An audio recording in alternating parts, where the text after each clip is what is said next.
and welcome. Today I'll be sharing the story of Oswald Chambers, the Scottish evangelist and teacher most renowned for the beloved devotional book, My Utmost for His Highest. Let's take a look at his life and in particular, the significant moments that were defining in his spiritual journey. Oswald Chambers was born on July 24, 1874 in Aberdeen, Scotland. His parents were both devout believers in Jesus, his father as a Baptist pastor and teacher in the evangelical holiness tradition. The regular prayers and scriptural teachings from his early years provided a tremendous influence on his life. And it was at age 15 when Chambers committed his life to Christ, a decision which became a personal one, not simply inherited from his family. Oswald Chambers had an affinity for art, and at age 18, he obtained the Art Master Certificate, which enabled him to earn a living through teaching and illustrating. He was also awarded an art scholarship, but refused, rejecting the temptations that often led those in the art circles astray. Instead, Chambers felt called to use his artistic talents in service to his Christian faith, seeing himself as a steward of his gifts rather than the master. However, it was around this time in Oswald's life when he began to question his call, struggling with the notion that he was not in bondage to sin, but not yet at liberty with God either. He began a process of spiritual surrender, abandoning his plans for artistry and instead allowing himself to go wherever the Lord sent.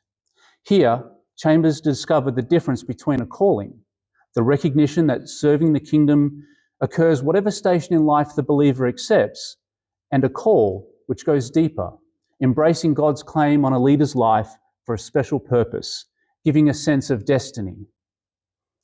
From 1897 to 1906, Chambers attended Dunoon College in Scotland to train for ministry. It was during this time he became even more aware of his depraved nature and spiritual weakness, leading him to the edge of desperation. As Dale McGregor, who succeeded him as tutor of the college, commented, he began to give up all side ambitions such as art, poetry, music, philosophy, and definitely set himself towards becoming a spiritual influence. Relying on Christ's promise of the Spirit to all who ask, Chambers would later describe the result of this struggle. Glory be to God, the last aching abyss of human heart is filled to overflowing with the love of God. Chambers wrote that God's will can be found in any circumstance of life, so long as the individuals are willing to have a deep personal relationship with Jesus, giving themselves completely over to Him. The great word of Jesus to his disciples is abandon. This sentiment of Oswald Chambers is recorded by his wife, Biddy Chambers, in My Utmost for His Highest. Abandonment never produces the consciousness of its own effort because the whole life is taken up with the one to whom we abandon. In 1906, Chambers was invited to join the League of Prayer, a Christian movement dedicated to increase spiritual holiness through prayer and teaching. During his time in the League, Oswald travelled to many places, including the USA, Japan, and always allowed for God to lead. Describing the experience, Chambers wrote the following: "I never see my way. I know God who guides, so I fear nothing. I never have far-reaching plans, only confident trust." It was also in the later years of his life in the League that he furthered his relationship with Gertrude Hobbs, whose parents he was friends with. He affectionately called her beloved disciple, which later became BD or Biddy for short. They were married in May 1910, and Biddy became a blessed spiritual companion, taking shorthand notes on his many sermons and presentations. Oswald Chambers opened the Bible Training College in London in 1911. It was a place where students could learn how to serve for Christ in a practical sense.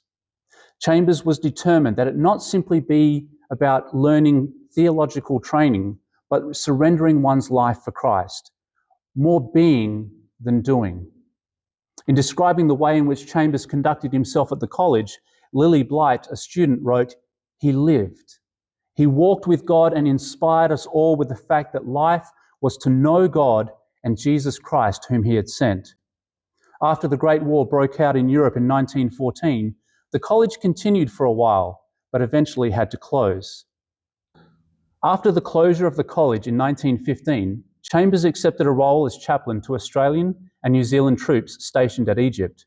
The YMCA facility held services and prayer meetings, but was sparsely attended. However, it was not long before Chambers reinvigorated the spiritual environment. His meetings were often completely filled, as the soldiers were clearly moved by someone who had a strong spiritual bond with the Lord. Co-founder of the League of Prayer, Reverend Brother Douglas Downs, explained this change in this way: "But it is no ordinary talk, and the man who gives it is no ordinary man. There is no appeal to the emotions, no cant religious phrases, no anecdotes, just a flow of clear, convincing reasoning.